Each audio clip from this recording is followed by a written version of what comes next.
meus irmãos, que a paz de Cristo esteja entre nós. Hoje nós estamos com muitos espaços vazios, preenchidos pelos nossos irmãos que estão no outro plano. Às vezes acontece isso. Tem poucos encarnados e muitos desencarnados. Teve uma vez que a gente estávamos aqui, tinha muitos desencarnados sentados aqui. E aí hoje não é muito diferente disso. Então, nós vamos fazer a segunda parte do tema livre, que é Vós sois deuses. Fazer a segunda parte porque não deu para fazer tudo na primeira parte, tivemos alguns eventos aqui, não conseguimos concluir este tema. Eu começo com uma pergunta simples e profunda. Deus está em tudo ou tudo está em Deus? Alguém sabe me dizer? Deus está em tudo ou tudo está em Deus?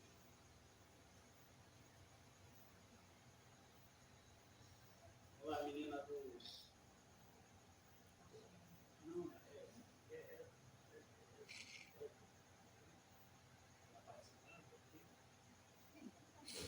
Dá o nome do grupo para participar. Da mocidade? E aí? Vou dar oportunidade para os outros irmãos responderem. Deus está em tudo ou tudo está em Deus? Tudo está em Deus. Tudo está em Deus. Tudo, parabéns, Rangel. Tudo está em Deus. E aí, nós vamos começar a pensar da seguinte forma. Nós temos a pretensão de querer que Deus esteja dentro de nós. Só que não caberia. Deus não caberia dentro de nós. Nós temos uma pequena, mínima chama de Deus em nós. E temos as suas leis, o seu direcionamento no âmago da nossa consciência. E nós sermos deuses, e eu disse na outra passagem, e vou dizer novamente, seremos deuses com letra minúscula. Deuses que, na verdade, eu falei na outra, que eram deuses como espíritos que traziam informações para aquela determinada região, para aquele determinado povo que ali estava. E quando a gente pensa nos sofrimentos que há ainda por aí, a gente se questiona, ora, se nós temos uma pequena chama de Deus em nós, e está em toda a humanidade, por que ainda há tantos sofrimentos? Por que ainda há tantas angústias? Bom, essas angústias, esses sofrimentos que há, eles são criados por nós mesmos, pela nossa mente. Nós criamos isso. Nós temos o potencial, imagem e semelhança, temos o potencial de ser co-criadores, temos possibilidade de criar. E criamos coisas positivas e criamos coisas negativas. Essas aflições são um exemplo das coisas negativas que criamos. E nesta busca, que até Santo Agostinho procurava Deus em si. Santo Agostinho procurava Deus em si. Isso nada mais é do conhece a ti mesmo. E na hora que você se reconhece, você sabe onde está Deus. E esse Deus, ele tem que estar presente em todos os momentos. Nos momentos felizes e nos momentos tristes. Na maioria das vezes, nós só buscamos esse Deus, nós só fazemos como Santo Agostinho, nós só mergulhamos nas nossas próprias entranhas quando estamos no sofrimento. Porém, ainda que se vá mais pela dor do que pelo amor, ainda é uma forma de caminhar. Toda caminhada, ainda que seja na dor, ela é válida. O que não pode acontecer, ou o que não deve acontecer, é mesmo na dor nós estagnarmos. Eu conheço casos de pessoas que mesmo na dor, elas permanecem paradas.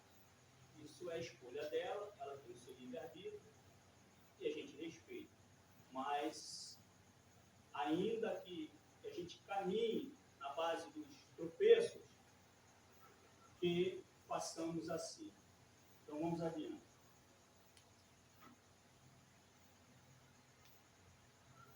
Esses sofrimentos, eles não são naturais. Eles não são naturais. Ora, se não são naturais, eles não vêm de Deus. Certo? E aí nós temos o ressentimento, o tédio, o ódio, o medo. O medo psicológico, ele é um fato. Agora, aquele medo instintivo, não. Porque o medo instintivo, ele é aquele medo que você chega lá, pronto, vamos pegar como exemplo a criancinha. A criancinha, ela vai lá, bota a mão numa coisa quente. Quando ela sente, ela não faz mais. Porque é o medo instintivo que está nela que permanece em nós. Eu estou falando do medo psicológico. Aquele medo que você fica assim, será que esse teto vai cair? Será que aquele ventilador ali vai pegar fogo? Isso são medos psicológicos. Você criou. Então, vamos adiante. Alguns que dizem que Cristo, em alguns momentos, ele se retirava ali do meio dos apóstolos, daquele burburinho todo. Aliás, Cristo vivia rodeado de pessoas, mas havia alguns momentos, aos que acreditam, que falam sobre isso, tem escrito sobre isso também, tem livros falando sobre isso, que Cristo se isolava em alguns momentos. E aí a gente pode pensar várias coisas. Pode pensar que ele estava dando um ensinamento para que os apóstolos, né, os seus discípulos ali, no momento de turbulência, também saíssem.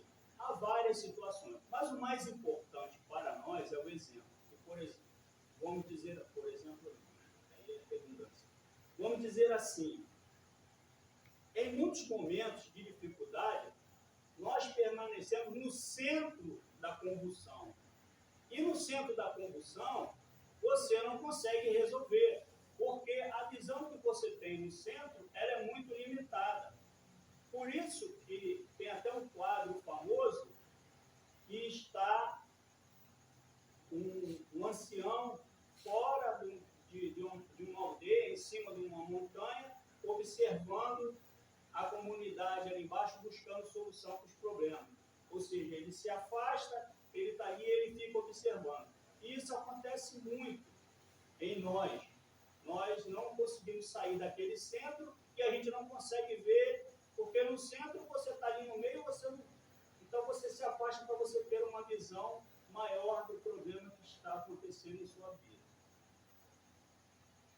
Nós não somos só matéria. Nós utilizamos esta matéria para esse tour que nós fazemos aqui. Para alguns é tour, para alguns é o passageiro da agonia, para outros é descobrimento, enfim. Dá para fazer vários filmes com a história de cada um. Tem os passageiros da agonia, tem aquele turista, né? Aquele que em todo momento está debaixo da palmeira. Tem várias situações e todos vivem da forma que acham melhor.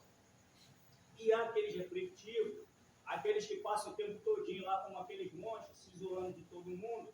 Há várias situações. Porém,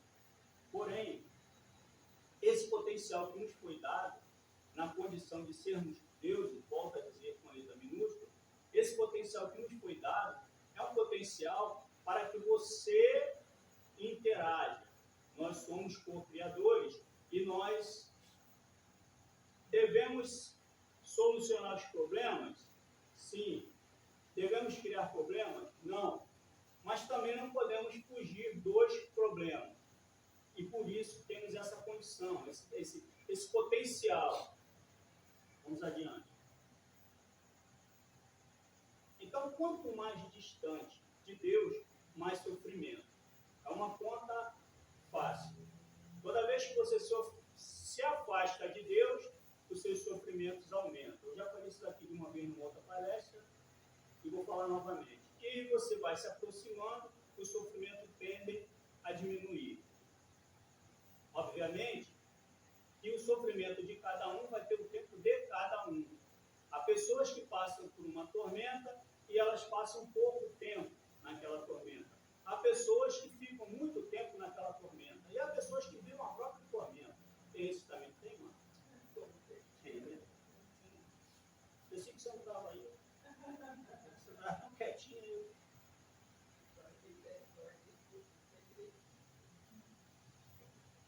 E Cristo diz uma coisa muito interessante, que eu também falei da outra vez, vou repetir, que ele diz assim: eu vim para que vocês tenham vida e vida em abundância.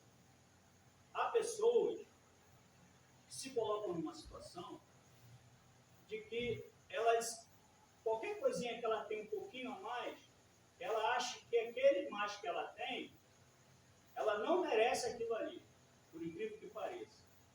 Ela acha que aquilo ali já é demais para ela. E ela se sabota. Por quê? Ela ganha alguma coisa, ela recebe alguma coisa, aí ela acha que aquilo ali não é para ela, e ela pega aquilo ali e abre mão daquilo ali. Só que Cristo diz que ele veio para que tenhamos vida em abundância. Você não está aqui para ser mesquinho, tampouco para você ter tudo que você consegue, você abrir mão.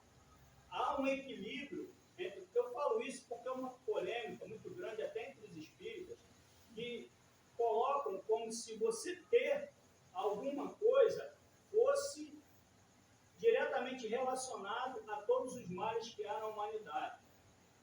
Nós sabemos que existe desigualdades, existe fome, existe sede, existe uma série de coisas. E para isso, a fraternidade, ela é necessária entre todos nós. Agora, não adianta você querer dizer que aquilo que você tem, você não merece, seja porque você conseguiu algo de destaque, ou porque você adquiriu qualquer coisa que seja, ou até mesmo tem pessoas que dizem assim: poxa, mas eu tenho tanta saúde. Você vai precisar dessa saúde. Você vai precisar das coisas que você tem.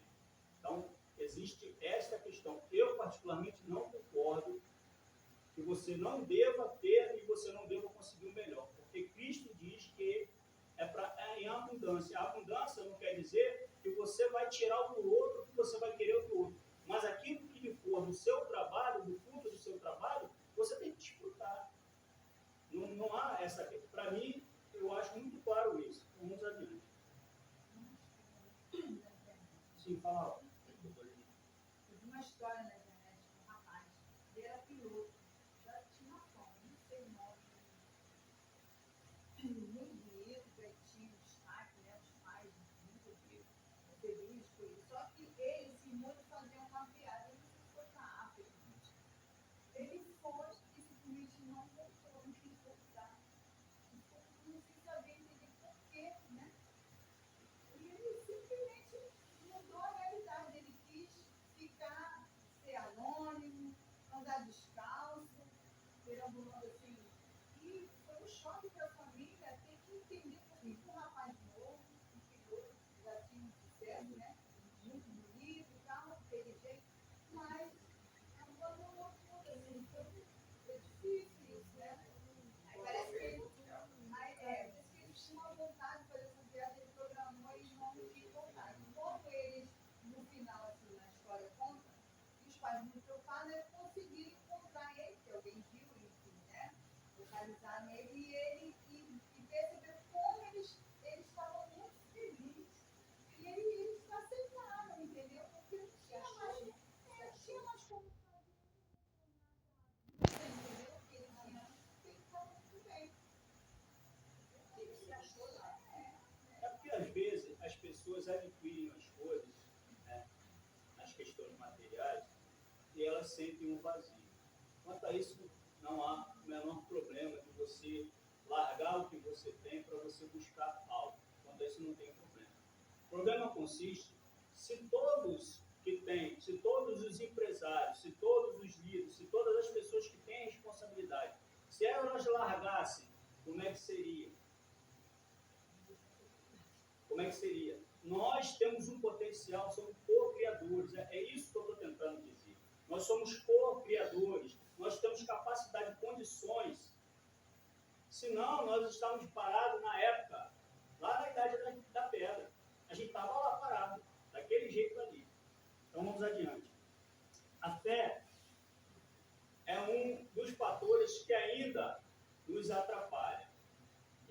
consegue desenvolver uma fé inquebrantável, uma fé edificada na rocha. Jesus, quando tem a tempestade, que ele está caminhando sobre as águas, os apóstolos, eles têm medo. E eles perguntam, é você, Jesus? Eles acham que é Jesus, ainda fica naquela dúvida, tem aquele medo todo. Até chega um momento que Jesus diz que é, e aí eles ainda ficam com receio e tudo. E acontece o fato lá do Pedro, e ele caminha, ele chega a caminhar, Jesus fala, então vem. Né? Dá uma ordem a ele, vamos dizer assim. E ele vem, e em um dado momento ele acaba afundando. Lógico que Jesus vai, pega ele. Mas eles sabiam de tudo que Cristo, eles estavam lado a lado faziam.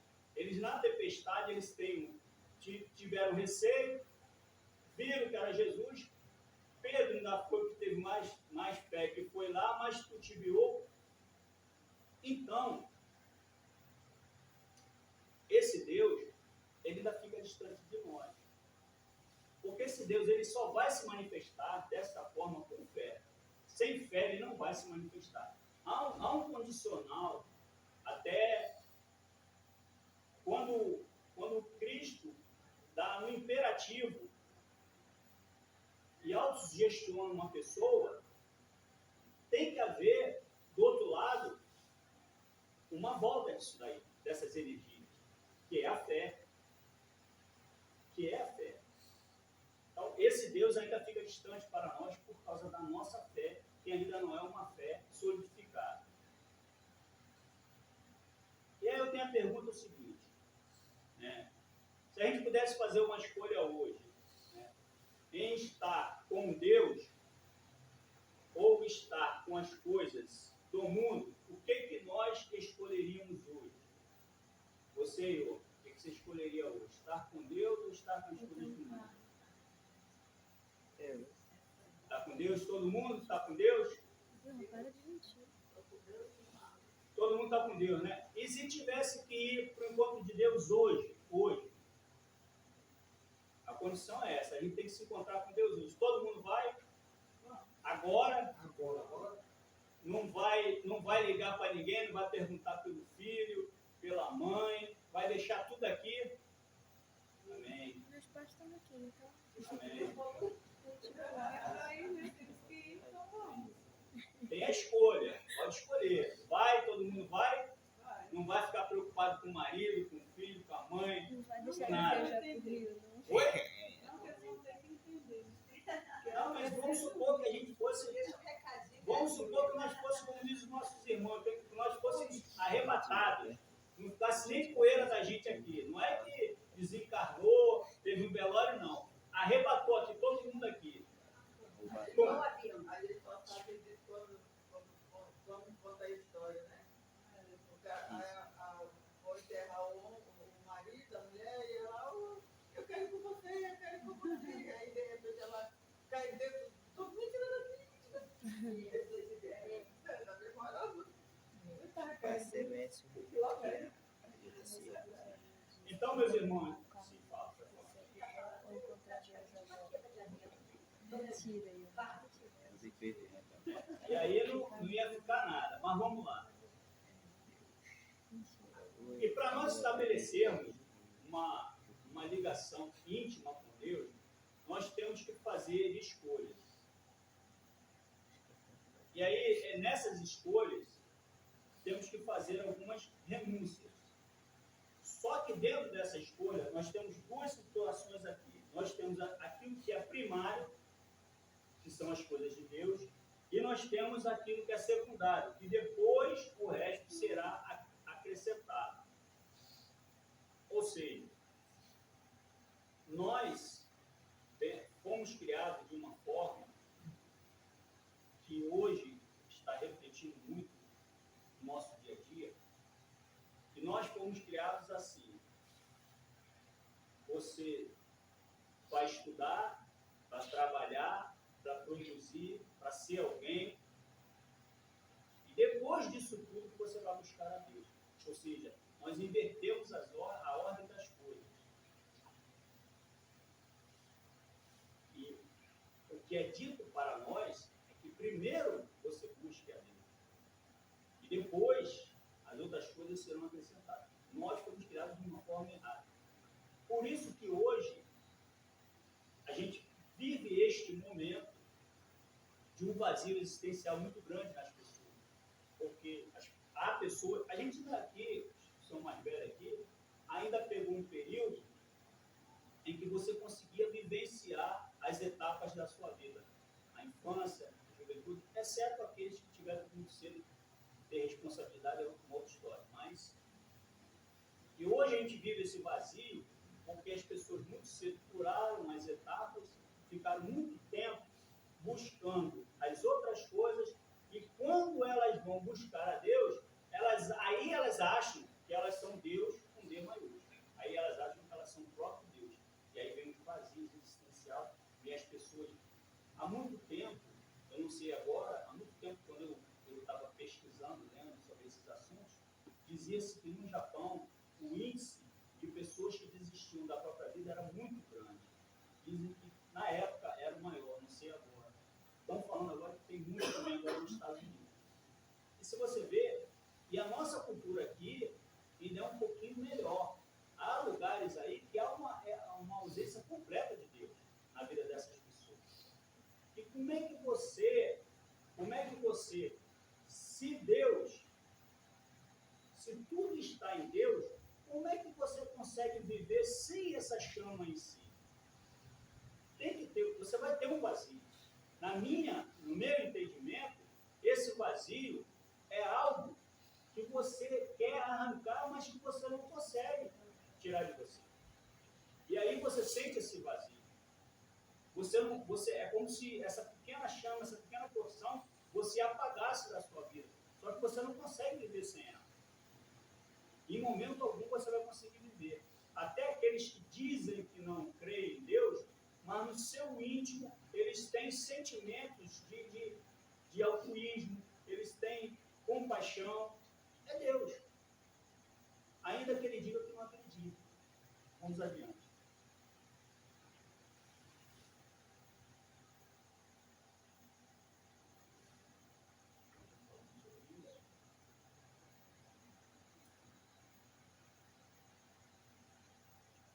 Então, há um momento da nossa vida em que nós buscamos a Deus com unhas e dentes. Em geral, são aquelas pessoas que têm uma mediunidade mais aflorada, vamos dizer assim. Ou pessoas que passaram por sofrimento, alguma coisa muito forte. Mas, em geral, as pessoas que têm, e eu falei da outra vez, eu vou corrigir aqui. A mediunidade, ela é um fenômeno natural.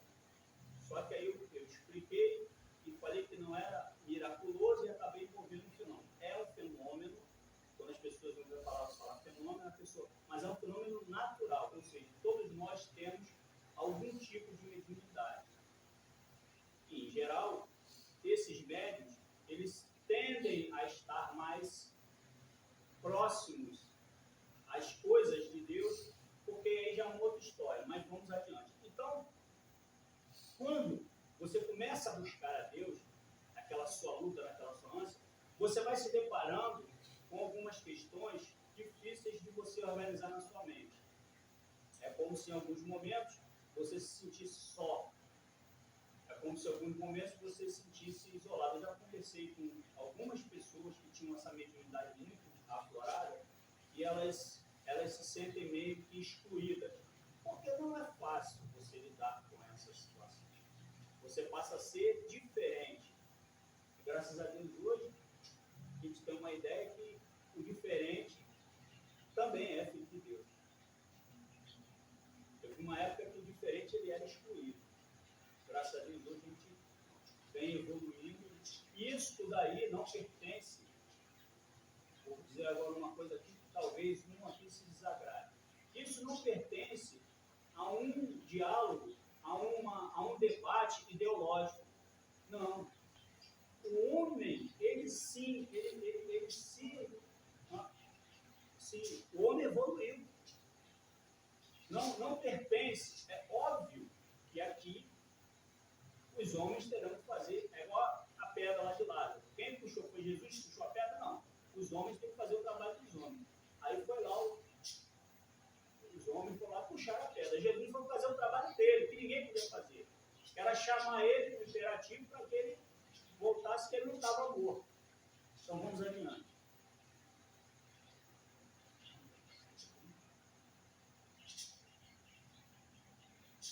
Lembro de uma história muito interessante que eu vi em outro centro que eu frequento, que fala de uma senhora que ela era muito, muito querida lá dentro da federação, assídua, estava sempre lá. E teve um dia que ia ter algum evento, alguma coisa lá, assim, nesse sentido. E estava um dia, aquele dia que chove, né?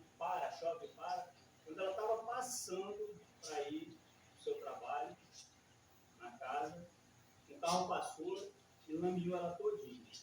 Ela ficou profundamente irritada com aquilo ali, porque ela tinha um compromisso e as pessoas ali sabiam que ela não faltava. Ela não teve condições de seguir do jeito que ela estava. E ela não foi para o centro, foi para casa, ficou muito contrariada. Passaram algum tempo, as pessoas observaram que ela estava diferente. E a história é muito longa, eu vou abreviar. Ou seja, ela desenvolveu um processo obsessivo no momento em que ela se desequilibrou porque estava indo para o centro e não conseguiu, porque tomou um banho de lama. Olha o poder que tem a nossa mente. A religião, ela é algo que vai auxiliar este complexo que funciona, essa usina que funciona. A religião, ela vai auxiliar. Mas quem dispara todas as ações é o nosso cérebro. Nós somos o que pensamos. Tem um médico aí que diz que nós somos o que comemos. Também. A gente pensa no chocolate primeiro, é só no chocolate. Então, disparou essa situação. Ou seja, mesmo você estando, eu falei isso aqui semana passada, mesmo você estando dentro do trabalho, mesmo você trabalhando, esse, vamos dizer assim, esse leão, que é os nossos pensamentos, né, que vão devorando, se a gente não souber. Tem até uma história acho que é da Marvel, que é interessante, tem dois deuses, né? Que tem o Thor e tem o Loki. O Loki é o do mal. Deus da trapaça. É da Marvel? É, Deus da trapaça. Deus da trapaça, muito bem. É nórdico, né? São deuses nórdicos, não é isso? Isso. É o Deus da trapaça. Mas tem um momento que o Thor chama a atenção do Loki e diz para ele, poxa, você tem um potencial muito grande, por que você só usa para coisas que não vão construir? Por que você se coloca nessa condição? Então, é justamente isso, é esse pensamento. Mas essa senhora, depois, parece, se não me falha a memória, a espiritualidade deu uma comunicação, se não me falha a memória, a história é essa, é uma história verdadeira. E aí eles conseguiram, porque naquele momento ali, ela acabou atraindo, aquela contrariedade, ela acabou atraindo algum que estava do outro lado esperando o creche, né, vamos dizer assim, e ela desenvolveu esse processo. Então, daí a gente vê o potencial da nossa mente. Então, nós verdadeiramente somos Deus. Nós podemos destruir as nossas ações a nós e aos outros. E também podemos construir.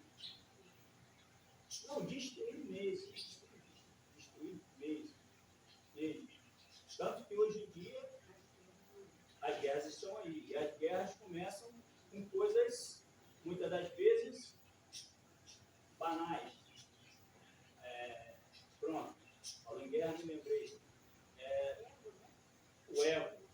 Nabucodonosor, quando ele cerca a cidade de Jerusalém, constrói um muro todinho em volta, e ele começa ali um processo ali para ir, que até estudaram, que estrategista de guerra, que ele começa a fazer ali, mas Mas o momento que ele faz a pior destruição na cidade de Jerusalém é na hora que o rei não cumpre a palavra com ele.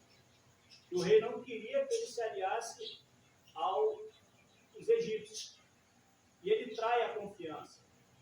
E aí, ele faz a destruição total. E até dizem que está antigo, dizem que as próprias mulheres, diz lá, até as mulheres comerão o seu próprio fruto. Porque ele isola, as pessoas não têm o que comer, a fome bate. Então, é justamente isso que a gente está falando. Foi do momento que ele se sente, seu ego atingido, ele faz aquilo ali, com o povo da cidade lá de Jerusalém. Vamos adiante. João diz que não sou eu que vive, é Cristo que vive em mim. Não, desculpa, João, Paulo diz. E Cristo diz, eu e o Pai somos um. Percebe a situação? E Paulo fala em Cristo, que é o que devemos mirar, né? Que muito distante, mas o nosso guia e modelo. E Cristo diz que ele e o Pai somos um. E esses espíritos dessa condição crísticos, eles conseguem essa conexão, essa ligação com Deus. Até tem no sonho de Jacó, que é a escada de Jacó, ele tem um sonho que é uma escada infinita na direção do céu. E é uma coisa interessante porque é uma visão, Jacó, olha só, Jacó, é uma visão evolutiva. É uma visão evolutiva que o Espiritismo diz para nós. Que é uma escada que ele tem um sonho, né? E tá na hora?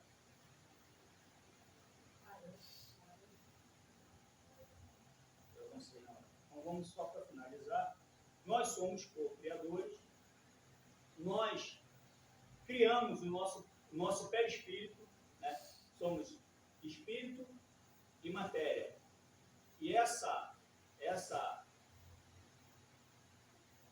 ação do espírito na matéria, ela é necessária um perispírito. E o perispírito ele se molda à matéria. Então, nós criamos o nosso próprio perispírito. E tem uma situação muito interessante, que até tem um desenho, mas nós vamos lá, uma gente tem a aula cansou. E as nossas células, que têm uma inteligência rudimentar, ela está subordinada à nossa inteligência. Então, para as nossas células, nós somos deuses. Está dando para entender isso? Para as nossas células. E as nossas ações, elas podem curar ou adoecer as nossas células. Ou seja, entre aspas, muitas das doenças que nós temos são causadas pelas nossas próprias ações. E temos também condição de nos curarmos de muita coisa que possamos ter, né, na nossa caminhada. E a questão do espírito, só para finalizar, ela é muito interessante. A primeira vez que eu fui no Rio, depois de estar aqui no desencarne de minha mãe, eu fiquei muito tempo lá dentro da casa, onde eu vivi com a minha mãe. Acho que eu nunca contei isso aqui. E eu fiquei muito tempo lá dentro da casa, assim, querendo buscar memórias, no tempo, procurando cheiro que eu sinto e tudo, e não acontecia nada. Eu fiquei muito tempo ali, muito tempo ali dentro, e não acontecia nada. E eu fiquei com uma decepção tamanha, e eu saí dessa casa, e fui para a casa da minha tia, que é próximo da casa. Acho que 100 metros que estava ali, 200 metros, né? 250 metros por aí. Fui andando para a casa da minha tia, porque lá o sol é tão grande que parece que tem uns 5 quilômetros, mas é perto. Aí eu fui andando para a casa da minha tia. E nessa época a minha tia ainda estava ativa, ainda fazia as coisas e tal. Eu toquei a campainha e minha tia veio me atender. Quando minha tia veio me atender, era minha mãe. Totalmente ali, com uma Dama já me fugiu, Marta. Me fugiu o nome agora. Transfiguração. Era minha mãe. E o mais interessante, eu abracei minha tia, beijei minha tia e era minha mãe. E aí, eu sempre falo aqui, só para fechar, né, que a gente não muda a decisão do outro, o outro tem o livre-arbítrio, isso e aquilo, mas as mães, elas têm uma coisinha diferencial. Chico Xavier diz que a prece de uma mãe arromba as portas do céu. E Nossa Senhora acolhe aqueles irmãos que desistiram da vida, que estão lá, naquela situação, que desistiram, que não quiseram mais ficar. Eu não estava querendo falar a palavra, mas é isso. Enfim. Então, aconteceu esse fato comigo e eu fiquei pensando, eu falei, eu tenho certeza que toda aquela ação ali foi do merecimento de minha mãe. Eu acho que eu não tinha merecimento para aquilo ali, não. Mas ela veio, me abraçou e me beijou e pronto. E ainda fiquei muito tempo ainda, aquela dor ainda tem, mas pelo menos assim, aí eu me despedi da minha mãe. Então, meus irmãos, era isso que tinha para hoje. Muito obrigado pela atenção de todos, pela paciência. Deus abençoe.